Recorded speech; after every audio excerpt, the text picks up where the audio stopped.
No hay afán, pero apúrele.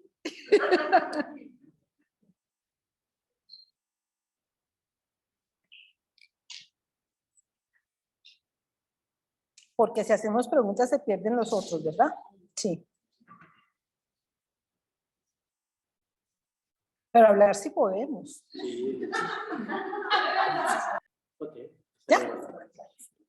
Bueno, entonces retomamos. Bienvenidos nuevamente a los presentes y los que nos acompañan online. Aquí estamos. Voy a terminar con esta presentación, que creo que faltan 4 o 5 diapositivas, y luego abrimos el diálogo a todos.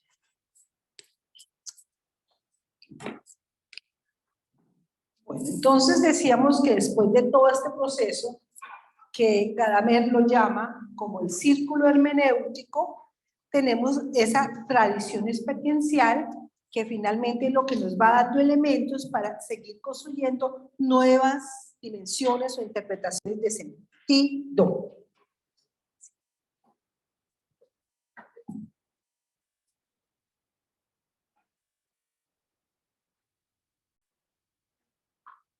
Y de la nada surgió el todo. Ahí tenemos problema con la grabación o con la imagen.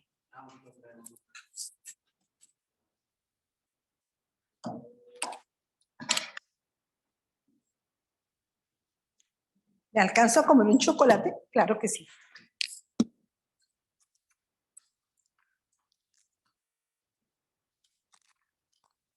Pasa a veces. La virtualidad nos ha dejado muchas conexiones, pero también situaciones así. Es normal, ¿no?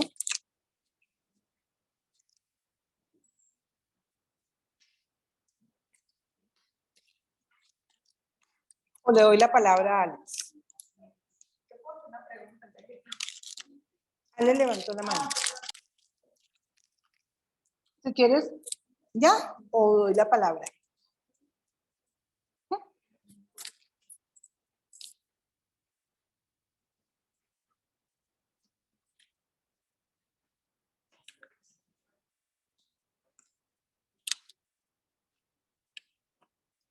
Bueno, entonces vamos a continuar. Les decía que nuevamente bienvenidos después de este pequeño receso. Vamos a mirar las 3 o 4, no se oye, ¿verdad? ¿O sí? ¿Ya? No. Ahora sí. Ok. Entonces, bienvenidos nuevamente. Vamos a continuar con nuestro trabajo. Después de este pequeño receso, faltan 4 o 5 diapositivas. Las miramos, comentamos y abro las preguntas a todos los presentes y los virtuales.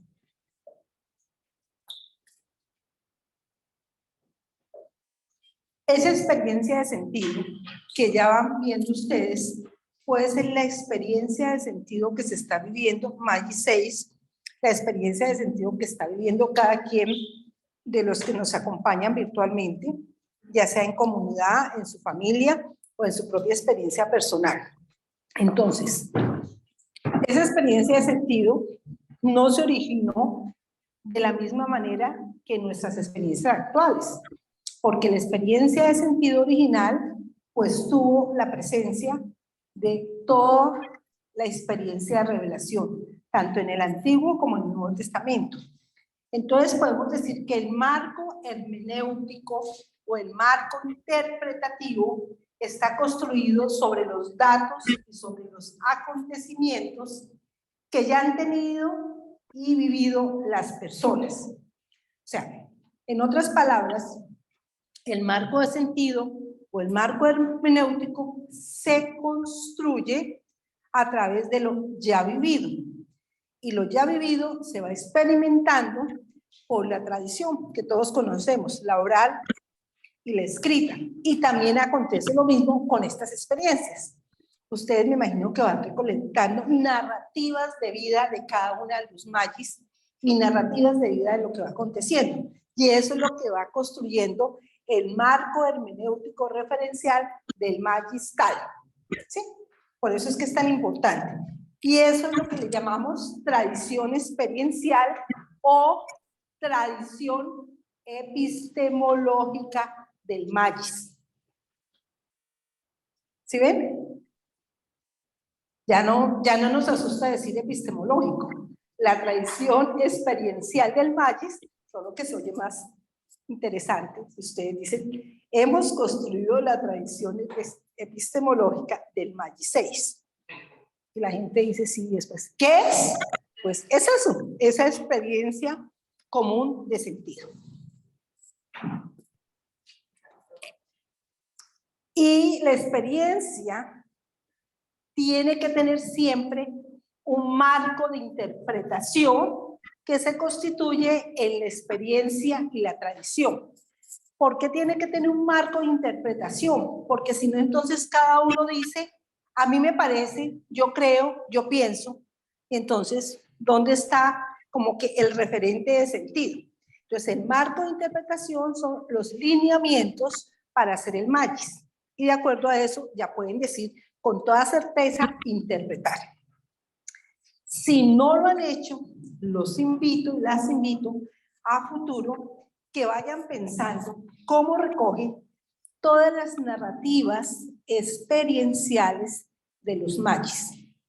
Porque después de tener todo eso recogido, esas narrativas se vuelven algunas categorías y esas categorías se vuelven latencias o permanencias o red de relaciones experienciales o epistemológicas en toda la experiencia de Magis, con miras a una publicación. Pues digo eso porque es que eso sirve a otros que están iniciando el proceso. Yo siempre pienso que lo que no está escrito se lo lleva el viento.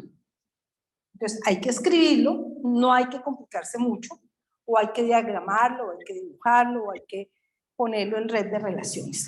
Todo eso entonces es la tradición experiencial y muy posiblemente lo que estuvo hablando Wilma ayer y antier, pues de la tradición experiencial del Antiguo y el Nuevo Testamento, de algunos aspectos.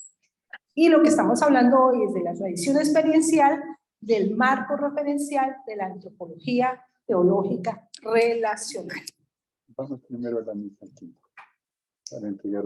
Entonces hay tres categorías básicas que nos mueven a hacer esa interpretación: la realidad, la experiencia y el lenguaje. Perdón. La experiencia pues se ubica necesariamente en el marco de realidad donde nos ubicamos, donde no estamos.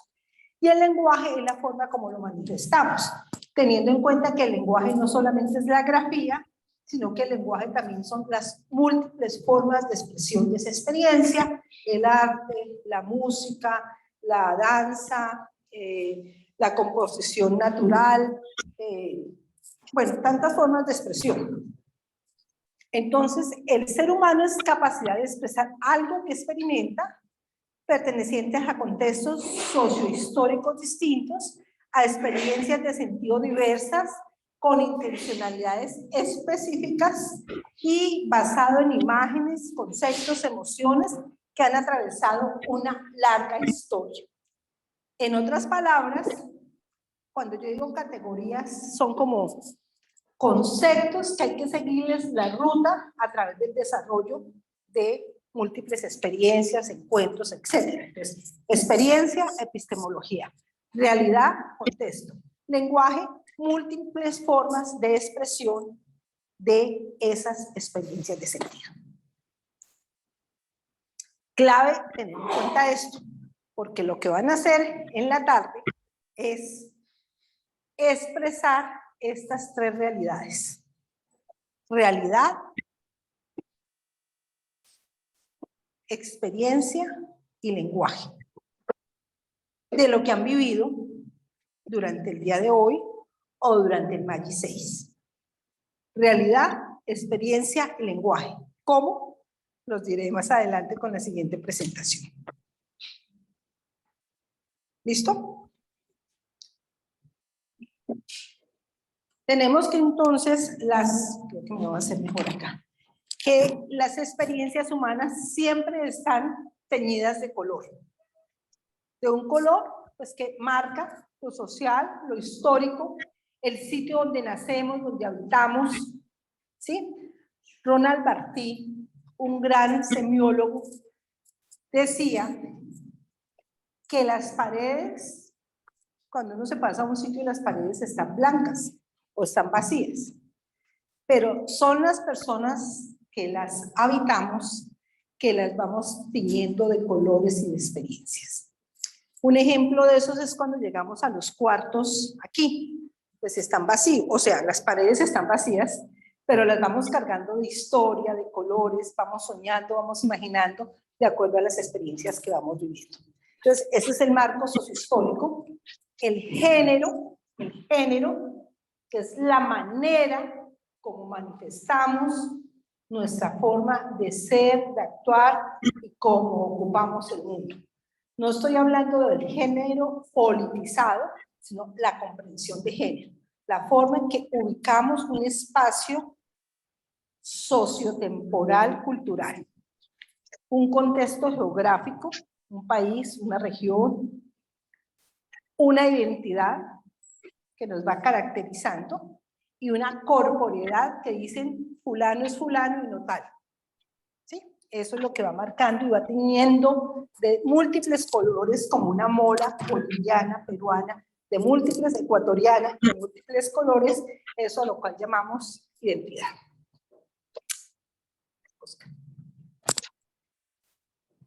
Los cristianos entonces experimentamos a Jesús como densidad suprema de la revelación de Dios en una historia entera de experiencia de revelación. Y esa historia entera de experiencia de revelación es lo que va cargando de nuevos significados, de nuevos significantes. Es aquello que vamos construyendo como red de relaciones. Y esa red de relaciones se va construyendo. Una red de relaciones es muy difícil construirla aquí.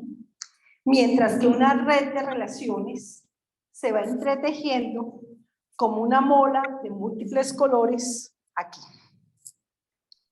Me hacen una pregunta que quiero retomarla, por eso las preguntas me encantan, porque me ayudan a ir aclarando cosas. Y es ese misterio trinitario que es concéntrico, ¿dónde se ubica? Entonces me preguntaban que si en el centro, ¿no? Porque entonces sería el mismo triángulo, pero redondo, ¿no? Se va ubicando en la circularidad en espiral. Entonces, ¿dónde está el misterio trinitario? ¿Está en el centro? Está en todo. En todo. Entonces, va acompañando como una danza de 1000 pasos. Cuando uno está danzando, lo que hace es que cada quien está en su sitio y se desplaza a otro sitio para hacer el paso y luego a otro sitio para hacer el paso y luego se devuelve y así. Es como una danza de 1000 colores. Javier Picasa lo llama la danza, no los voy a insultar y mañana les explico qué es, pero les voy soltando. La danza pericorética, o sea, la danza de 1000 colores. Pues bueno, es reducirlo mucho el término a eso, pero por ahora les dejo ahí. Es como la danza de 1000 colores, vamos danzando, vamos cambiando de puesto y vamos siendo uno a otro, nosotros, pero la Trinidad hace lo mismo, las personas, entre comillas, trinitarias hacen lo mismo, y la invitación real es ¿a qué? A que tomemos nuevos puestos, a que miremos el modelo como ellos lo hacen, para tratar de vivir nosotros ese modelo trinitario en esas relaciones humanas circulares. Creo que es la última, ¿verdad? Entonces, la revelación no es el fruto de la experiencia, sino que la experiencia es el fruto de la revelación. Eso es bien importante.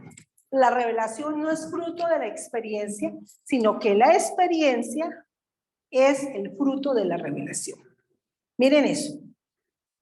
Quizá es lo que hemos aprendido antes en el esquema triangular, ¿no? Donde nos decían que la revelación es el fruto de la experiencia, pero no es el fruto de la experiencia, sino que la experiencia construida como significado común de sentido es el fruto de la revelación.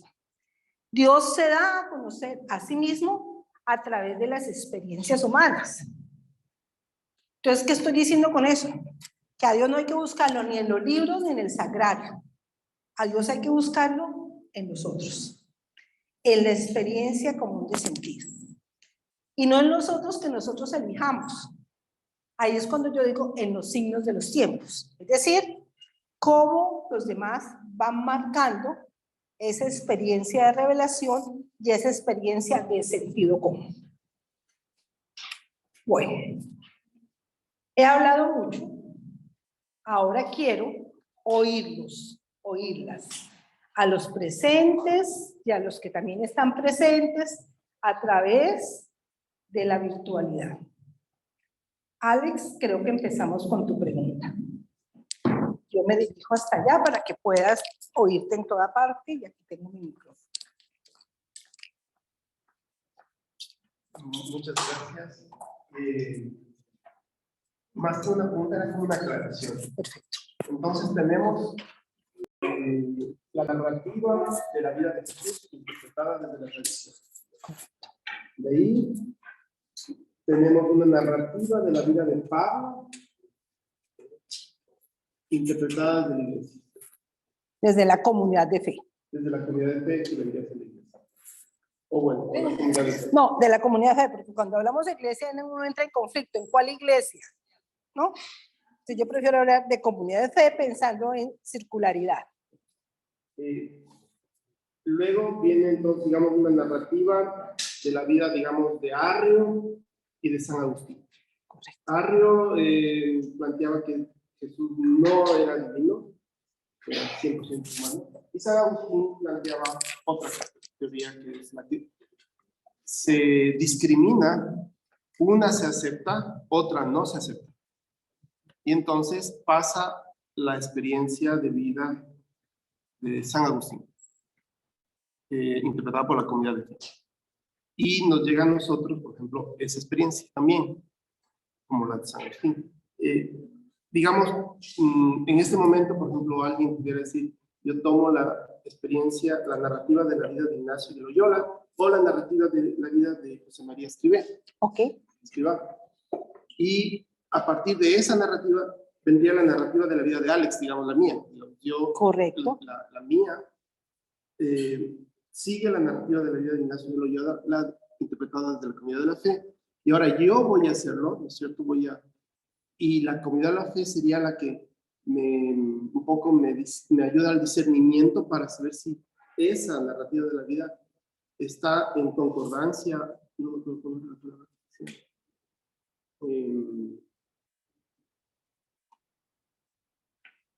en una acción recíproca con esta experiencia concreta que es la revelación de Jesús.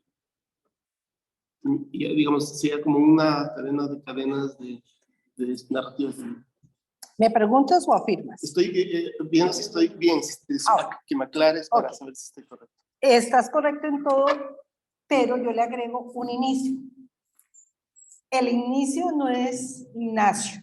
El inicio es Jesús de Nazaret, que sigue a Ignacio. Bueno, el inicio es Pablo de Tarso, que interpreta todo el testimonio oral y escrito.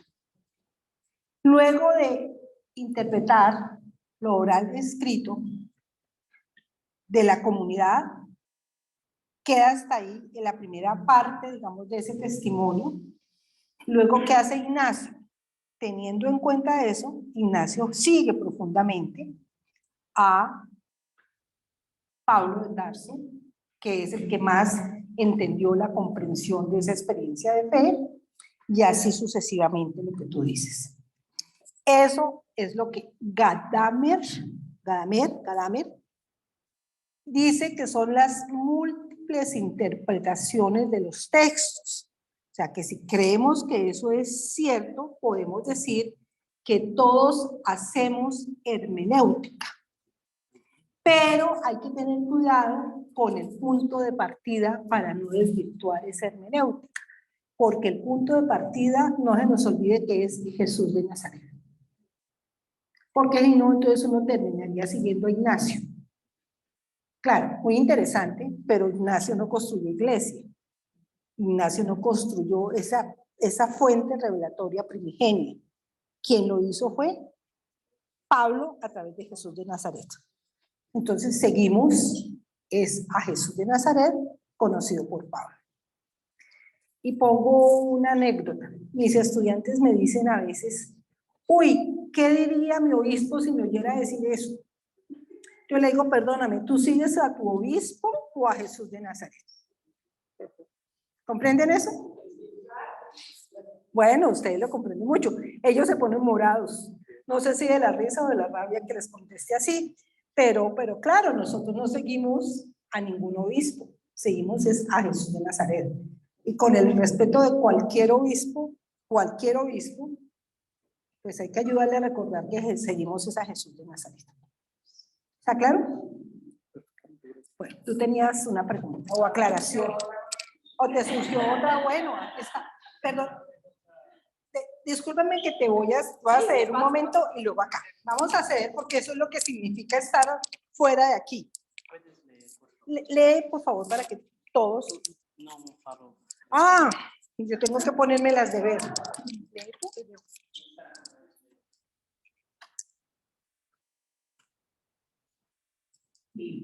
Se puede decir que la teología de la liberación nace como respuesta a este círculo interpretativo o hermenéutico de la experiencia latinoamericana. ¿Quién es? ¿De dónde? Se llama Luis Eduardo Barón, ¿De dónde? de Ecuador.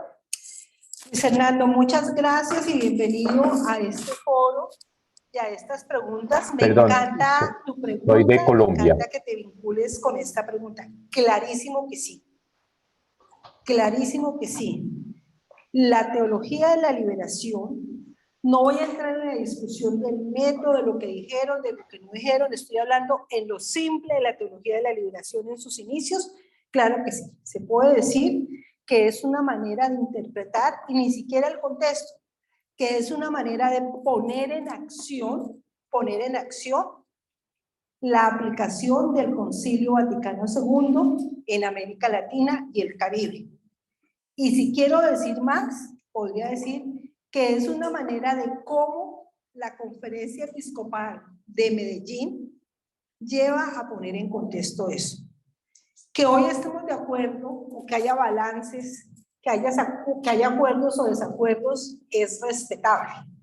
Pero digo es respetable porque a veces hay desconocimiento, porque a veces las personas se han quedado con el primer impulso de la teología de la liberación y no han visto cómo se ha ido reformulando, enriqueciendo y aportando. Basta mirar un poco lo de Centroamérica, lo de la experiencia de la UCA en San Salvador, para dar cuenta cómo es esa experiencia. Entonces, claro que sí, es una interpretación de la palabra en contexto de hoy, aunque a muchos les duela, porque a quienes les duele es a quienes les ha tocado compartir un poquito la torta. O sea, cuando hay un poke grande para 10 personas, pues nos alcanza un pedazo más grande, ¿no? Por no decir una tajada más grande. Cuando hay que compartirla entre muchos más, pues me toca menos. Y además de tocarme menos, implica que me muevan el triángulo por el círculo, que me saquen de mi zona de confort para mi zona de no confort y de compartir, que no siempre es así. Ahora esto yo no lo veo como, o sea, no lo juzgo como mal, lo juzgo como procesos de la fragilidad humana en la cual todos nos vamos convirtiendo a formas mejores de ser humano. Y a veces, pues, en nuestra misma fragilidad, retrocedemos y nos convertimos en formas no tan buenas de seres humanos. Para contestar amplonamente lo de la teología de la liberación, pero es por ahí. Gracias. Bueno, vamos a dar la palabra a uno de acá y volvemos allá. ¿Contestó? Luis Eduardo es de Colombia. Ah, Luis Eduardo es de Colombia. A ver, préstame tus ojitos para yo sacar mis gafas. No, él le dice, soy de Colombia. Ah, soy de Colombia, no soy de Ecuador, dice Luis Eduardo Barona, porque nosotros dijimos que era de Colombia. Sí, ya hice esa aclaración. Bueno, pues una aclaración muy buena, paisano. Estamos ahí. ¿Cómo negar la tierrita? Bueno, gracias Luis Eduardo por la pregunta y nos vamos a una pregunta de acá o comentario. Como quieres. Bueno, la verdad que ahora tengo dos, pero voy a decir una. No sé cuál es más importante. Mientras escucho acá. Pero te voy a hacer la segunda que me surgió porque me parece más importante, ¿verdad? Cuando contaste la experiencia de que tus estudiantes te dicen algo y después te dicen, Dios mío, si mi hijo me oyera decir eso, ¿qué diría, verdad? Pero vos hablaste de que la comunidad es como que en esa experiencia circular, las experiencias personales son validadas por la comunidad. Y yo quiero saber cómo vivimos la libertad dentro de ese marco referencial si nuestras experiencias tienen que ser validadas, por ejemplo, por la comunidad,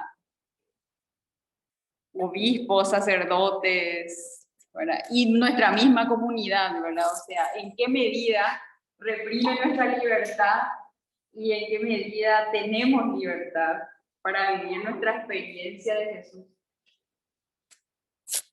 Gracias, Patricia, que eres de Paraguay.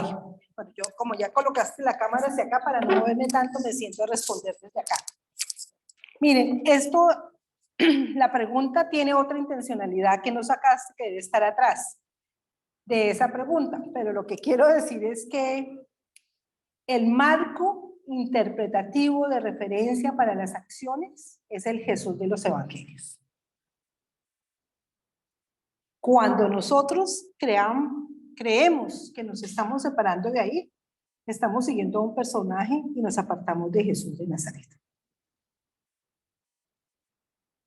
Entonces, claro, cuando un estudiante me dice eso, me lo dice porque está en su etapa de formación, y en las etapas de formación pues tienen que tener precauciones para que no digan que no tienen vocación. Pero pues también hay que tener carácter para saber a quién sigue. ¿Al santo que fundó la comunidad o a Jesús de Nazaret? Y el obispo, por ser obispo, no tiene la verdad absoluta. Ni el laico, por ser laico, tiene la verdad absoluta. ¿Quién tiene la verdad absoluta? Quien más transparente, de manera diáfana, de manera clara, la experiencia del resucitado. Para mí ese es el criterio universal. Entonces, cuando tú estás haciendo, cuando es así, dice, voy a hablar con mi formador. No hables todavía, procesa eso, vívelo en la experiencia de retiros, trabájalo, pero la idea es cada vez más desdibujar el triángulo y empezar a dibujar pequeños circulitos. Así como cuando uno está en el río y empieza a mandar piedritas y que se van formando círculos, pues eso hay que hacerlo. Algunas lo hacen muy bien, otras no, entonces eso es con lentitud. O sea, en otras palabras, no hay que ponerse en el paredón de una.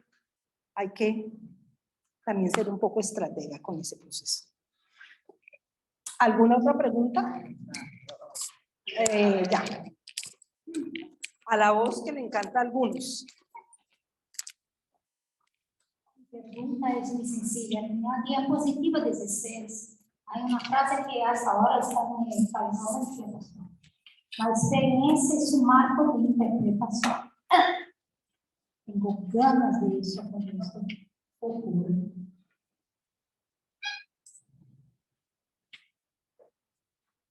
Subió de mi tema. 16. La experiencia y su marco de interpretación se constituyen en la experiencia y la traducción. Este marco de interpretación, estaba hablando a poco, que en caso de que Patricia hablaba de Jesús de Nazaret. Pero acá yo pienso que no, es una referencia conforme se va desarrollando su conocimiento. Eso que me puse en duda. Ah, no, pero es que ese conocimiento está dado también por la experiencia, y la experiencia personal y colectiva de fe. ¿Sí? Una experiencia personal y colectiva de fe que nos convoca, que nos lleva a trabajar conjuntos. Por ejemplo, ustedes están aquí con una experiencia personal, pero una experiencia colectiva. La personal es la que los mueve, trata de venir acá y todo el proceso que han realizado. La colectiva tiene un nombre, Maggi 6. Todo eso va formando una experiencia de tradición colectiva. o un marco referencial experiencial. Por ejemplo, aquí veo personas muy jóvenes y otras no tanto porque ya llevan varios matches. Entonces, los jóvenes, ¿qué están haciendo? Los jóvenes están siendo acogidas o acogidos por el marco referencial experiencial propio y colectivo. Y eso va marcando un marco de interpretación del match. Gracias. ¿Bien? Sí. Bueno.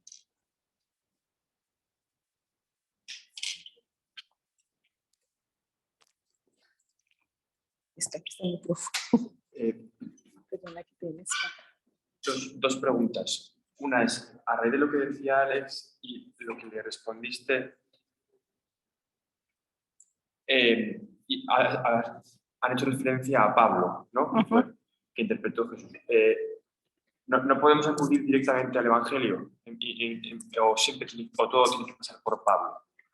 Esa es una primera pregunta. La segunda pregunta es, yo no tengo mucho conocimiento sobre la realidad protestante, ¿no? Pero la cuestión de la revelación de Dios en la experiencia, esto es uno de los elementos que nos diferencian como católicos de los protestantes, porque los protestantes entienden que Dios únicamente se revela en la escritura y no en los acontecimientos. O sea, es porque, bueno, algo que me está quedando muy claro de todo este rato es lo fundante de la experiencia, ¿no? Lo experiencial es fundante en nuestra vida de fe y en nuestro sentido de vida, ¿no? Pero en los protestantes es distinto.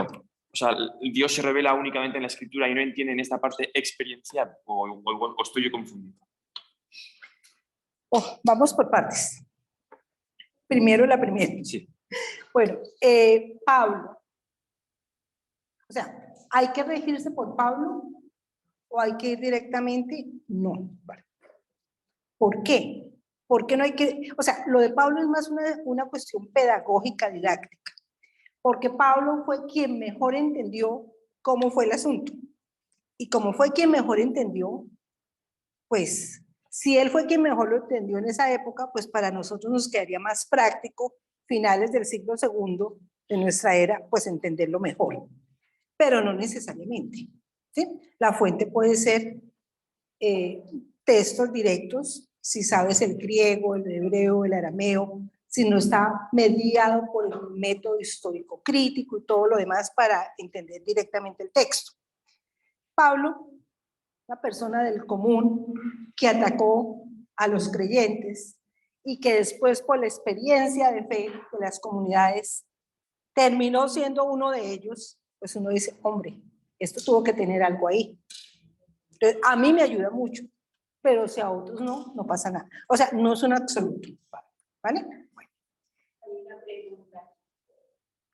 Pero no he contestado la segunda. Espérate un segundito, termino con la segunda, que ya posiblemente se me olvidó la segunda. No, la segunda era, es que en algún momento, esto también nos lo dijo Cabello, que para los protestantes, nosotros como católicos entendemos que Dios se nos revela en la escritura, pero también en los acontecimientos y en la experiencia.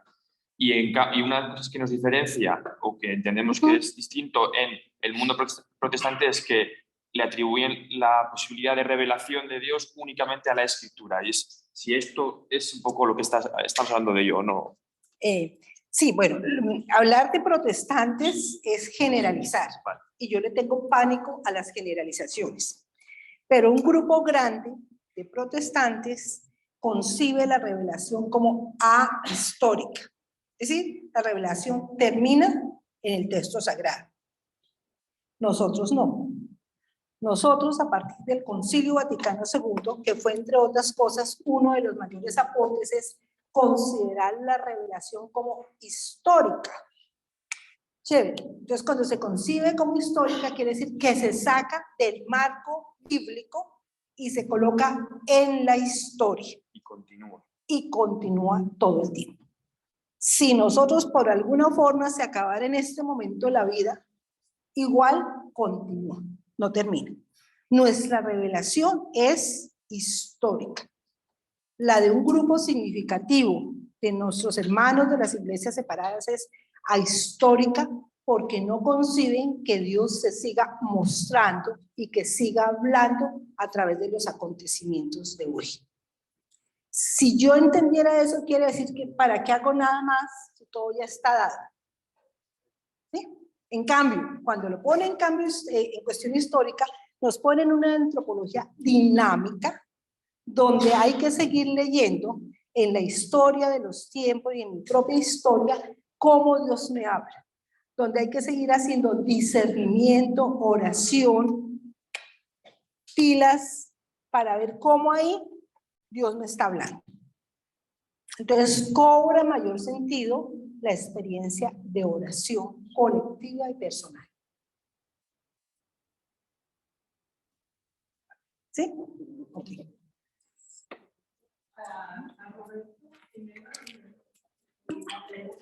Bueno, tú me administras por favor esa parte de allá porque eso no lo veo. Roberto, te hago acá. Yo tengo una pregunta un poco en la línea de lo que dijo Íñigo, porque para mí Jesús hizo una experiencia de Dios maravillosa y dejó una experiencia vivida, que después se plasmó en el Evangelio. Y bueno, Pablo, antes inclusive que se relata en los Evangelios, tomó todo su contexto, ¿verdad? E interpretó esa experiencia. Entonces yo encuentro en Pablo, por ejemplo, muchas luces de la interpretación de un Cristo glorificado, ¿verdad? Pero también encuentro frutos del contexto de su tiempo. Por ejemplo, el tema de las mujeres, por ejemplo, el tema del enfoque hacia la sexualidad humana, por ejemplo, el tema hacia el enfoque hacia la esclavitud, que hoy en día ya nadie cuestiona.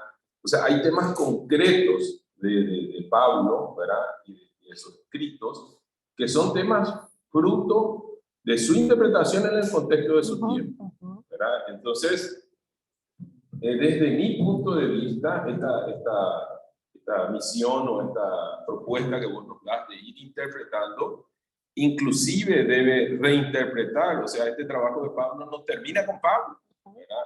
Este trabajo que hizo Pablo sigue hoy en nuestras vidas, ¿verdad? Y para mí, inclusive, digamos, tenemos que mirar de vuelta la interpretación que hizo Pablo y pensarlo a la luz de los conocimientos que tenemos de hoy y de las luces experienciales que tenemos hoy. Eso se contrapone un poco con una postura así más rígida, de decir, no, las cartas de Pablo están en la Biblia y como decía nuestra profe ayer, el canon está cerrado y hay que ya está y chao, ¿verdad? Entonces, para mí es un proceso de interpretación más evolutiva, esta interpretación, y que lo mismo que hizo Pablo tenemos que seguir haciendo. Gracias, Roberto. El canon está cerrado, es verdad, pero la hermenéutica no. Hay que establecer la diferencia. El canon está cerrado y no vamos a pretender abrirlo después de 20 siglos y pico. Pero lo que nunca se ha cerrado es la interpretación, la hermenéutica, los distintos acercamientos al texto sagrado que la Comisión para la Doctrina de la Fe sacó en el año 72, creo, 79, los distintos acercamientos. El método es el método histórico crítico y hay distintos acercamientos. El acercamiento desde la mujer, desde la economía, desde la política, desde el campesino. Ahora mismo una compañera, colega, está terminando, tiene su defensa doctoral el 26 sobre el summa causale, que eso en Ecuador sabe mucho, que es el bien vivir, el buen vivir, no el vivir, pues, sino el saber vivir desde nuestros ancestros, desde nuestros orígenes, desde nuestros aborígenes. Entonces, hay distintos acercamientos al texto. A eso lo llamamos distintas hermenéuticas al texto. Pero el punto de partida es el método histórico crítico, y a ese método histórico crítico se le acerca desde distintas visiones. Claro, Pablo tiene distintas cosmovisiones, pero yo rescato de Pablo su transformación, como él mismo dice, su metanoia, su cambio radical de perseguir y no perseguir. ¿Pero por qué? Porque se convierte y empieza a ser todo un camino de vida. Con luces y sombras como lo hacemos todos, pero empieza a ser una transformación. Y frente a la mujer, que es lo que conozco de las cartas de Pablo, antes de conocerlas, yo misma decía que Pablo era un misógino, ¿no? Pablo no, misógino, ¿no? Pablo no, o sea, que no gustaba del trabajo de las mujeres. No, Pablo no pudo haber sido eso porque Pablo no escribe tanto directamente, sino que a pesar de que digan sus cartas, son cartas interpretadas por el contexto. Y el contexto es misógino. O sea, el contexto, él no podía decir otras cosas. Sin embargo, bueno, no quiero entrar en muchas peculiaridades de aquí porque nos vamos para otro tema, pero sin embargo, son las mujeres las que sostienen todo el apostolado y la misión cuando él está en la cárcel. En ningún texto, como en las cartas, en el libro de Hechos y en algunas cartas se nombra tanto a las mujeres, 9 veces aparece nombrada Febe y otras tantas de la misión y del liderazgo que ofrecen. Ahora, uno quisiera que hubieran escrito de una manera distinta, pero hay que tener en cuenta que el texto pasa por la época y por el contexto. Entonces, cuando uno conoce un poco eso, se reconcilia con el pobre Pablo, porque le hacen decir cosas que de pronto Pablo pues no quiso decir, pero sí es cierto, cualquier texto hay que pasarlo por el viso de la historia. Y también hay que tener en cuenta que la Biblia no es un vademecum de medicina, o sea, un diccionario que habla de todo, ¿no? Ellos lo que cuentan es lo que vivieron en torno a una primera experiencia. Hay cosas que nos sirven y hay cosas que no nos sirven porque en esa época vivieron otros contextos. La guerra en Ucrania, no sé, vamos a ver qué dice la Biblia. ¿Qué va a decir la Biblia? Habla del amor, de la reconciliación, de muchas otras cosas, pero que se pueden medianamente interpretar, pero no hay que hacerle decir al texto lo que el texto no dice. Y no por ser dicho por la Biblia va a solucionar el sentido. También hay que servirse de las ciencias, y fue lo que hizo el Concilio Vaticano II, sacar la iglesia, sacar la doctrina de los monasterios y ponerla en estado de ayornamiento, ponerla en estado de conversación plural con los otros saberes y con los otros contextos. Entonces, el tiempo evoluciona y los contextos también.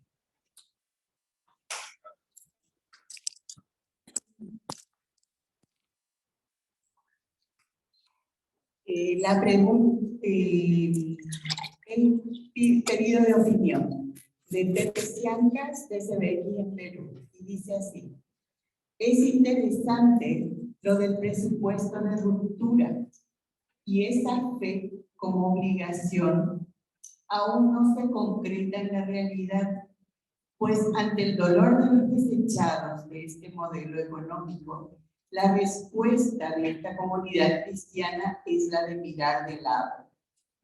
Y cuando esta experiencia nos lleva a tomar una postura rebelde, la misma comunidad los margina. ¿Qué opinas de esto? Pepe, pues totalmente de acuerdo. Así es, así es. Y así es por muchas razones.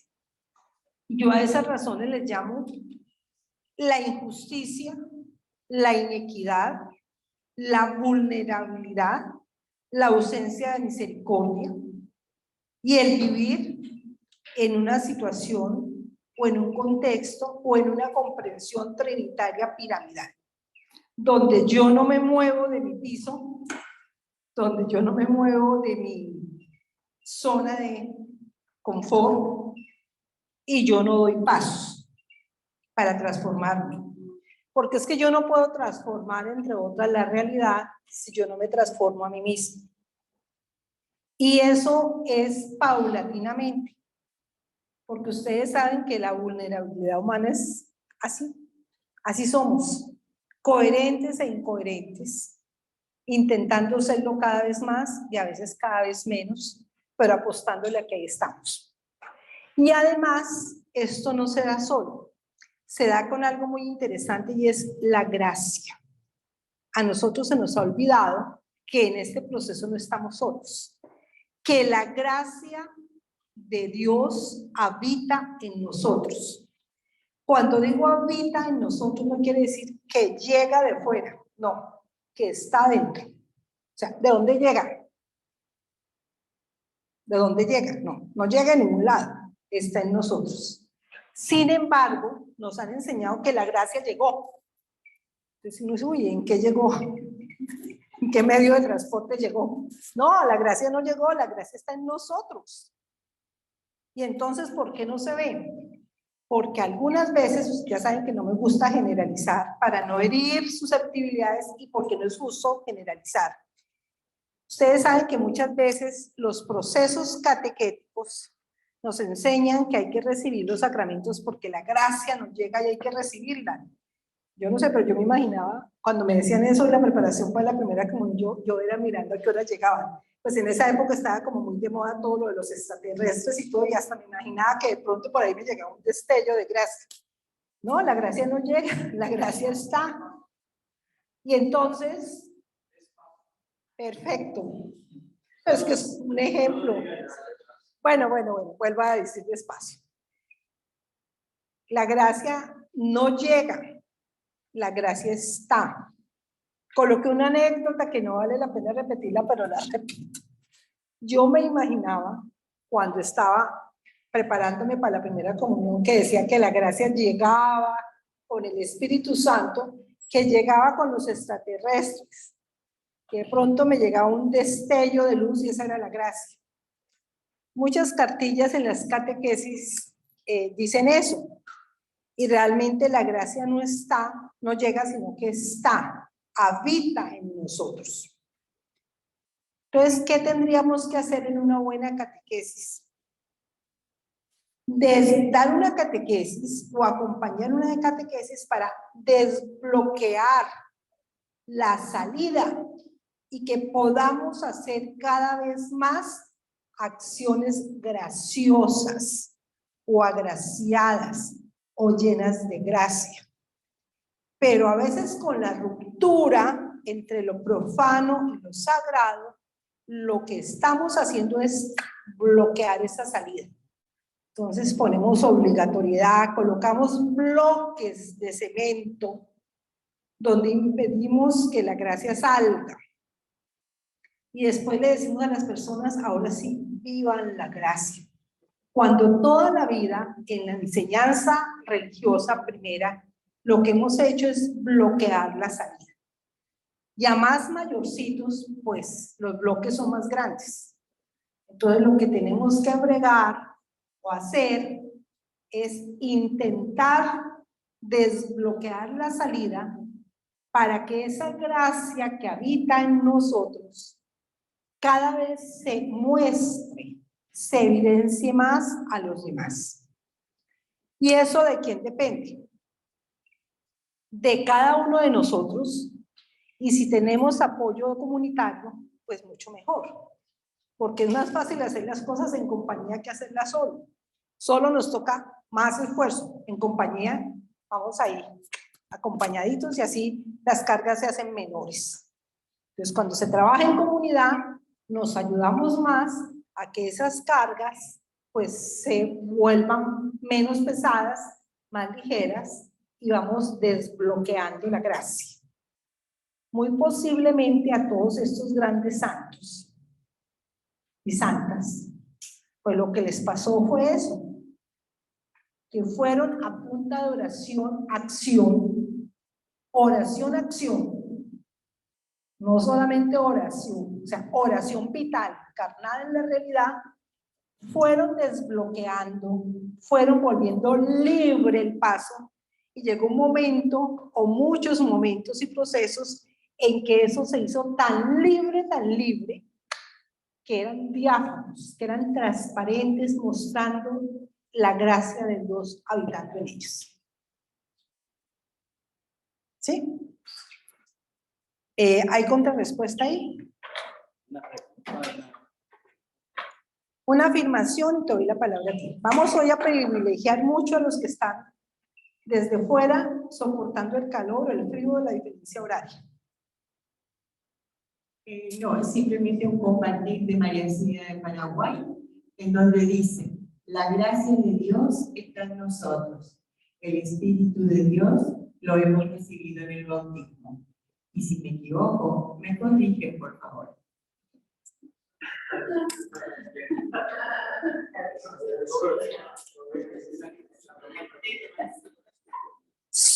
Podría responder ya, pero voy a responder con una pregunta.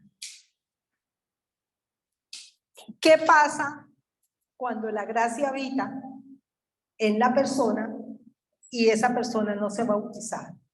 ¿Se le quita la gracia o la gracia sigue habitando? Sigue habitando.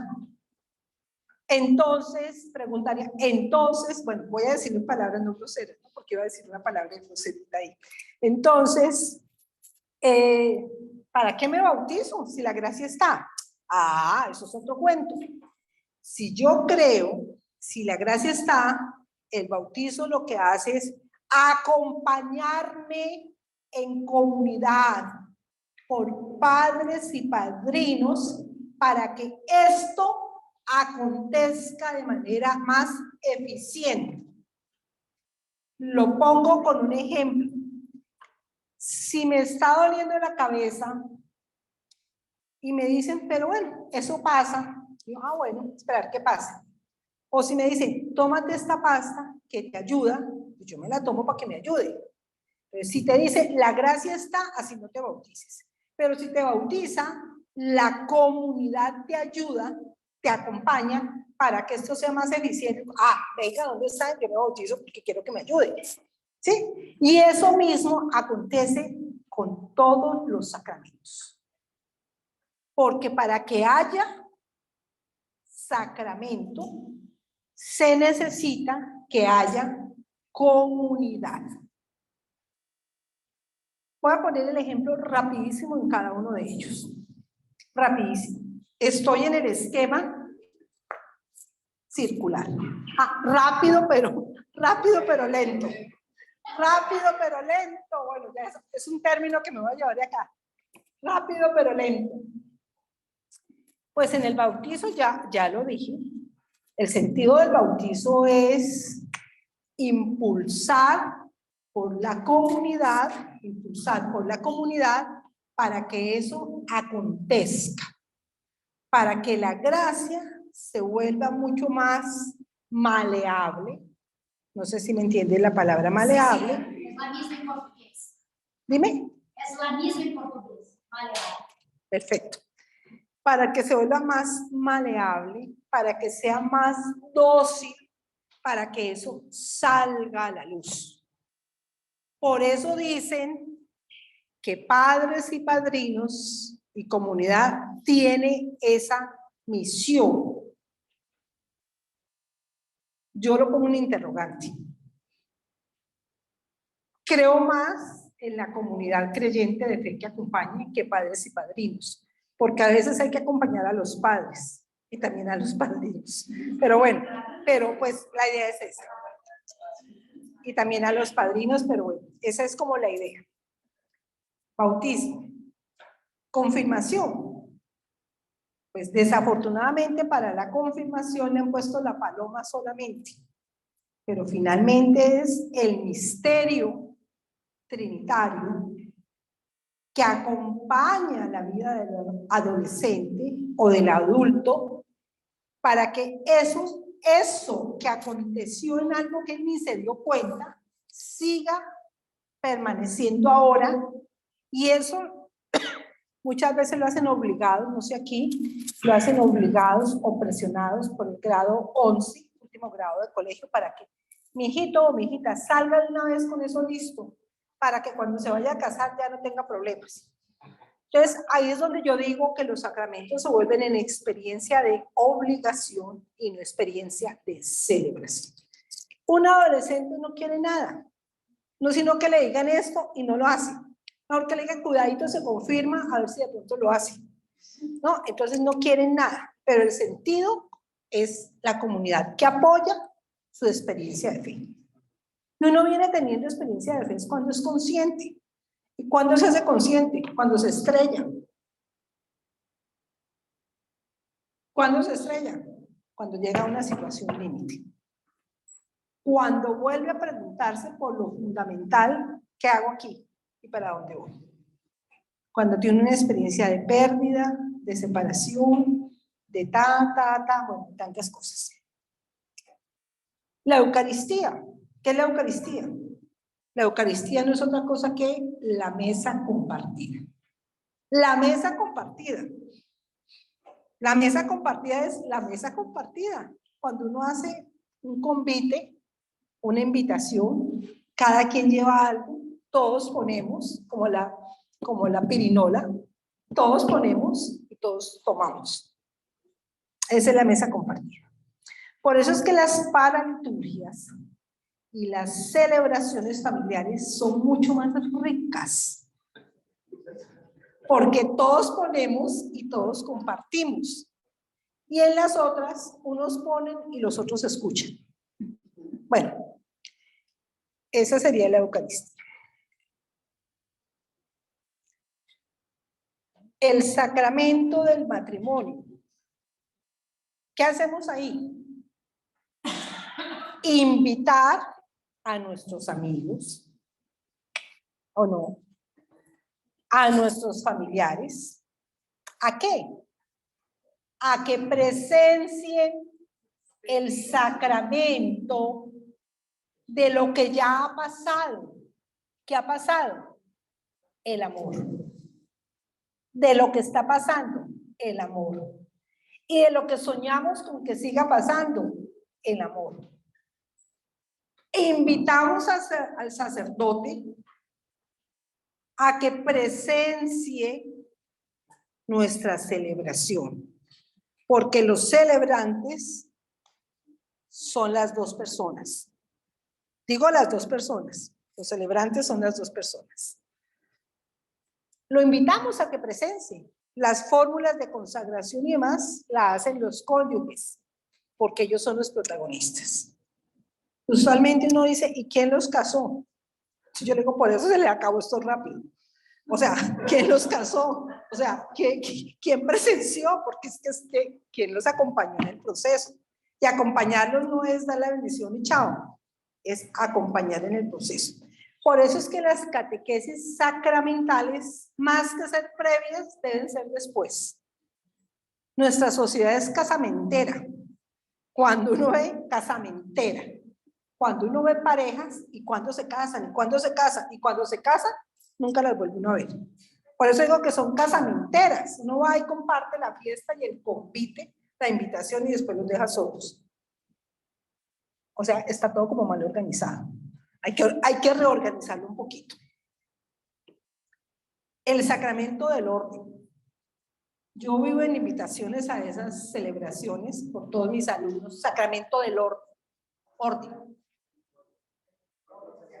Orden sacerdotal, no el orden de la casa. El orden sacerdotal. El sacramento presbiterial.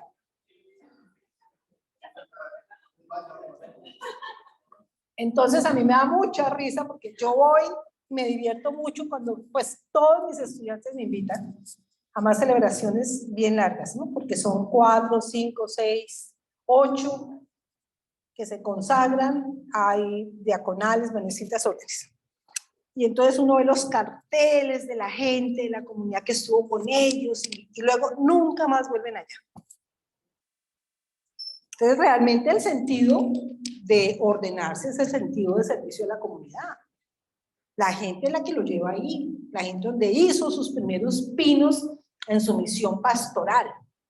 Y después al poquito tiempo los ve uno tan instalados, los ve uno aquí, haciendo esfuerzo para subir y saliendo de acá. ¿Qué sentido tiene eso? Pero el sentido de ese sacramento es la compañía sacramental, la compañía de la comunidad, la que le da fuerza y lo sostiene. ¿Qué hacen ellos en comunidad de domingo? ¿Qué hacen? Nada. ¿Y qué haces sin mujeres? Peor, nada. Porque la mayoría de las que están el domingo ahí bien tempranito, ¿quiénes son? Las mujeres. Si no fuéramos un domingo, pues sería chévere, porque ¿con quién celebran? Con ellos mismos. Bueno, no estoy siendo de feminista, pero es que es así, la realidad es esa. Por lo menos en mi país es eso, el día domingo. ¿Listo? Bueno. El sacramento de la reconciliación. ¿Qué es lo que hace el sacramento de la reconciliación? Y lo he dejado como entre los últimos, saltando lo que se llama el orden, el orden de los sacramentos. Porque es que ese sacramento tiene que estar abierto siempre. No es antes de comulgar, es antes de ser mejor ser humano. ¿Y cuándo quiero yo ser humano mejor? En cualquier momento y siempre. Y para eso, ¿a quién necesito? Pues al otro, la piedra del zapato que me diga, ojo, usted está haciendo mal, ojo, usted está en esto mal. Eso es lo que yo necesito ahí. Entonces, pues, la reconciliación es siempre, la conversión es siempre, la misericordia es siempre, la consideración es siempre. Algún día un estudiante, después de como 8 años de ordenado, que fue a una zona rural a trabajar, va a buscarme a la facultad y me dice, profesora, ¿yo qué hago?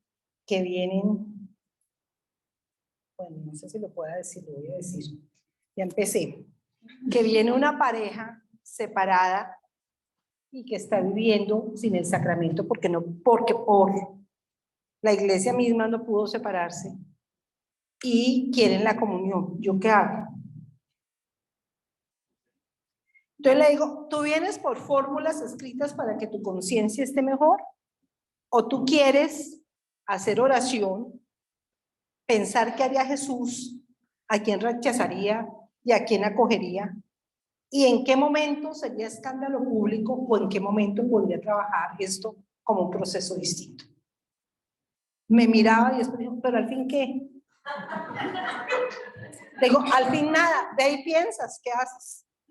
¿Entienden un poco como que eso por dónde va? Bueno. Y lo mismo aplica para todo. No debemos olvidarnos de la conversión y la apertura total y siempre a la misericordia. Además, ¿quién es uno humano jugando, apostándole a una realidad que solamente es posible alcanzar si estoy en comunidad? Si no, estoy perdido porque solo, es que por las cosas vitales de la vida, no es negocio vivir solo. Vivir en compañía, vivir en familia, vivir en comunidad, es mucho más favorable para todo, hasta para apagar las luces por la noche en la casa, porque uno se distribuye, ¿quién apaga cada uno? O sea, es más fácil trabajar juntos que separados. Es eso. Y el sacramento, que el enfermo no es el que está en el lecho, el enfermo son la familia que lo acompaña. El que llegó de no sé dónde, el que llegó de allá, el que no se hablaba, el que no se... es el enfermo que está en el lecho de partida, es el sacramento.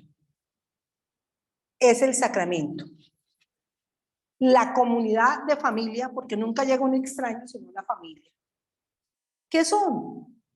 Son los sacramentales. El sacramento es el que está ahí y él es la ocasión para los que no se hablaba, se hable.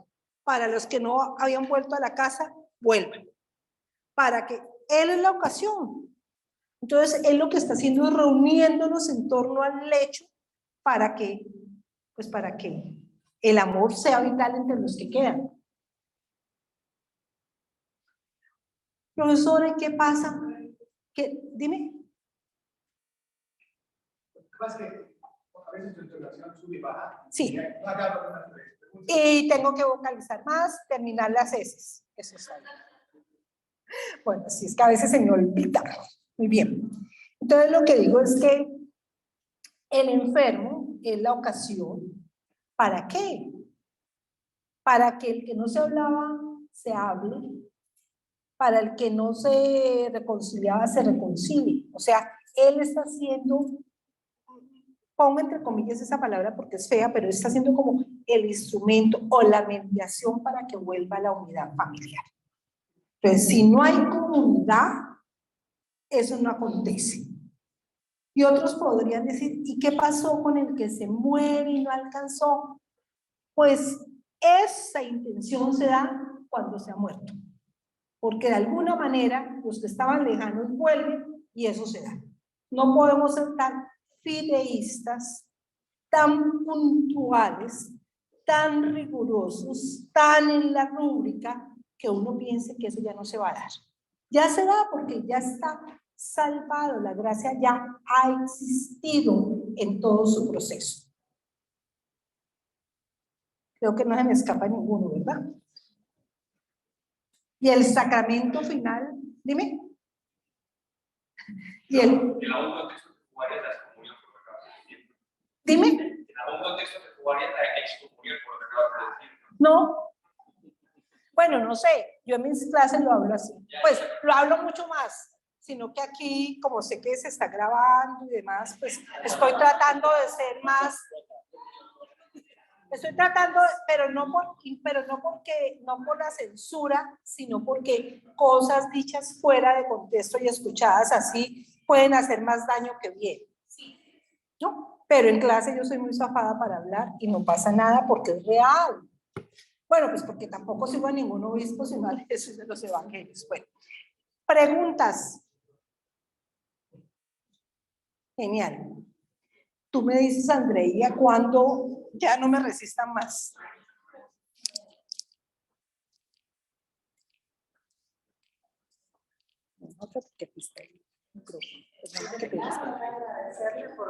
Fuerte. Estás como yo hablo. No te entiendo. De mi lado, para agradecerle por lo que nos está enseñando, y para mí es un cambio de mentalidad y veo la importancia del lenguaje en esto. Hace algún tiempo yo hablaba con mi director y le decía, si es que quiero agradar a Dios, y me dijo, milagro, agradar a Dios, o sea, solo por existir ya Dios está agradado con cosas. Entonces, pasa igual con la gracia. Ahorita es una expresión mucho, la usamos mucho, estar en gracia, que alguien muera en gracia, y eso. Entonces yo me preguntaba, y por ahí mi pregunta, cuando usted habla de bloquear la salida para que Dios se muestre a los demás, yo también me debería cuestionarlo también, ¿verdad? A la luz de lo que nos compartió. Pero Dios, o sea, Dios se muestra, o sea, sí le ayudamos, pero a Dios se muestra al que quiere, le da su gracia al que quiere, a toda la humanidad. Entonces, ¿cómo podríamos nosotros manejar eso en el lenguaje, verdad? Como ayudantes de Dios, pero no necesariamente de quienes depende la gracia de Dios, por ejemplo. O sea, Dios es y ya está, y llega y actúa como Él quiere, ¿no? No depende de nosotros. ¿Estoy bien ahí o qué? Tú estás bien, solo que yo voy a aclarar unas cosas. No, digo estás bien porque yo, ¿qué te puedo decir? Mire, la gracia está en nosotros, no llega de ningún lado. Pero esa gracia hay que operacionalizarla. ¿Qué quiere decir operacionalizarla? Hay que mostrarla, porque si tú no la muestras, ¿yo cómo sé que está en ti? Si tú no hablas, ¿yo cómo sé que existes? Tú existes, pero yo necesito ver que existes. Y la forma de ver es mostrar eso. Y hay muchas formas que ayudan a mostrarlo. Pues la experiencia de oración profunda. Yo creo que en Maggi 6, ustedes ya saben que no es lo mismo rezar que orar.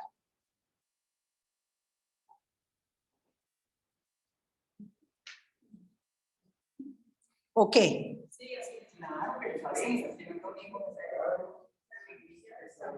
Bueno, rezar, por si acaso, rezar, yo digo, es echar camándula. Orar, se puede orar también con el rosario, pero con un sentido de comprensión y no mágico. Quizá podríamos decir que rezar tiene el componente mágico, orar tiene el componente racional, reflexivo, no tanto de pedir y suplicar, sino de agradecer y discernir. Entonces, ¿dónde juega aquí la gracia? Claro, todos tenemos la gracia, pero hay que mostrar que la tenemos. Y ese mostrar que la tenemos es que quien nos mire obra, que nos mire actuando, digan, en esa persona acontece la experiencia del resucitado. Acontece la experiencia de gracia. ¿Sí? Todos la tenemos. A nadie se le quita. O sea, Dios no es el que quita y pone. Somos nosotros quienes quitamos y colocamos. Somos nosotros quienes decidimos sí o no. No lo pongamos a Él como juez nuestro. Él ya hizo, voy a decir algo que puede sonar complejo. Él ya hizo lo que tenía que hacer. Bueno, pongamos a trabajar tanto. Ya hizo lo que tenía que hacer. Ahora nos toca a nosotros hacer lo nuestro.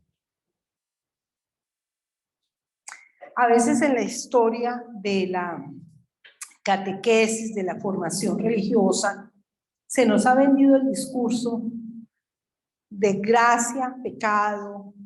Trabajamos en Occidente las binas, bueno, malo. ¿Está bien? ¿Está mal? ¿Me van a castigar?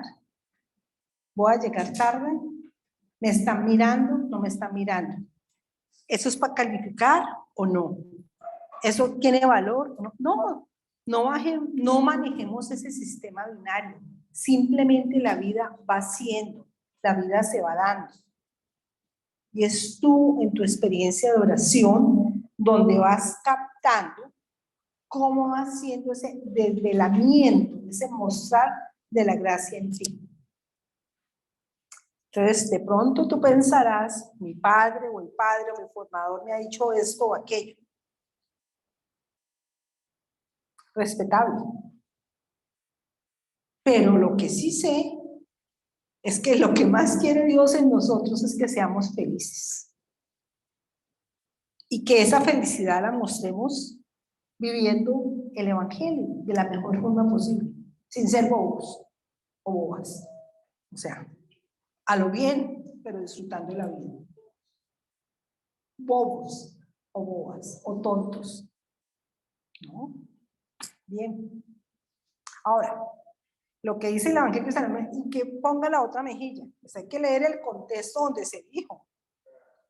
Hay que leer el contexto. Si me robaron lo que llevaba en el bolso y el celular lo tengo en el otro lado, aquí me falta el celular.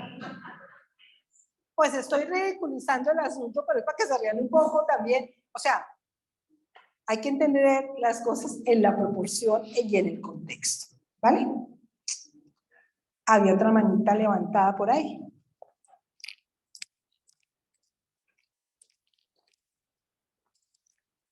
Perdona que te digas. Primero que me encanta cómo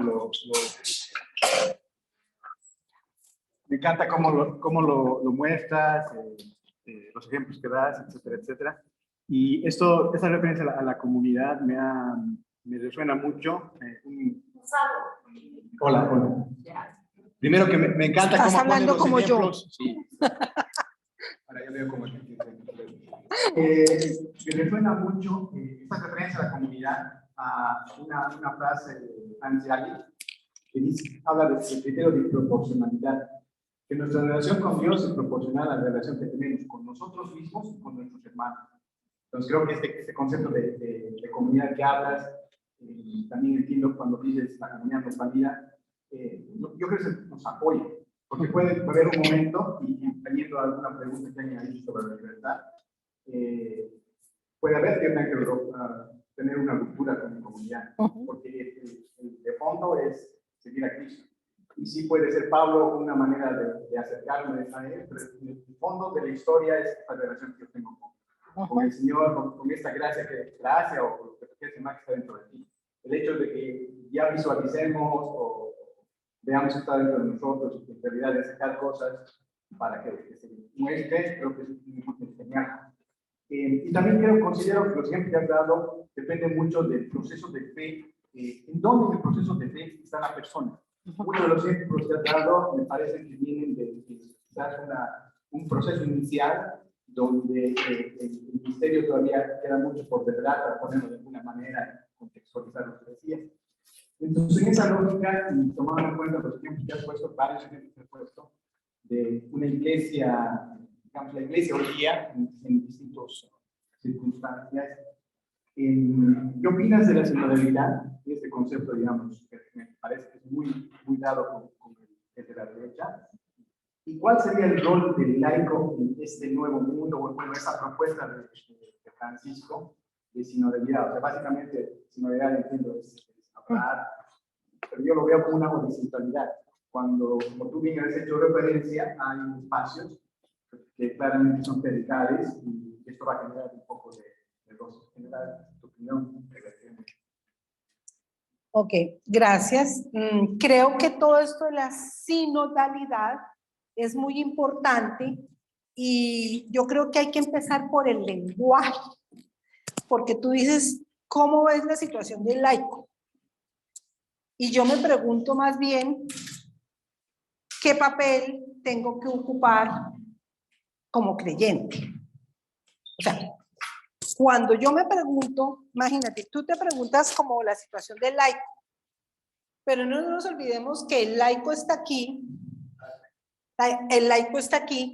de la pirámide, el laico varón.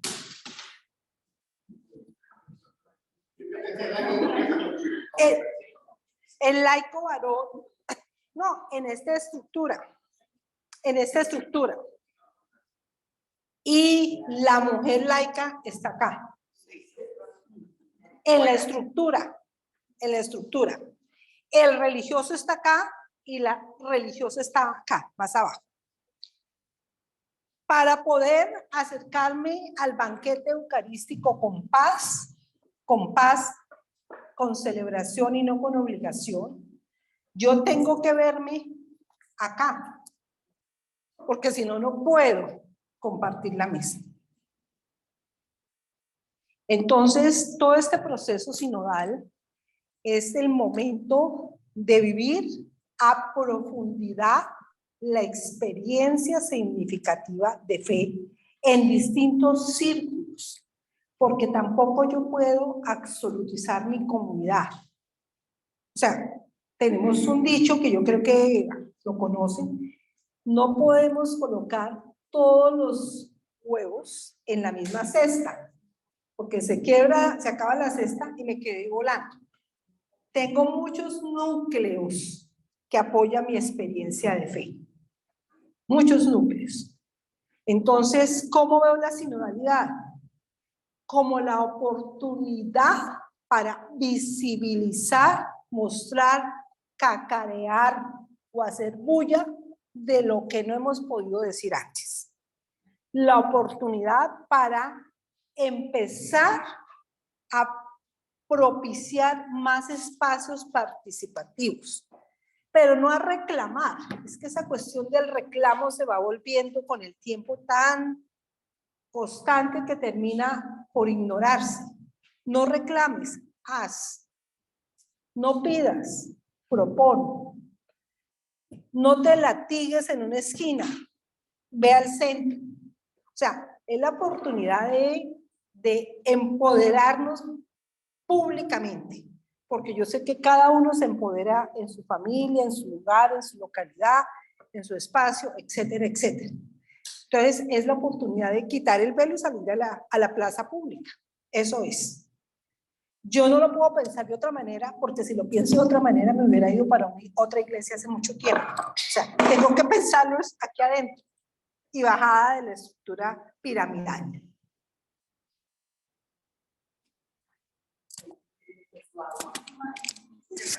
Perfecto.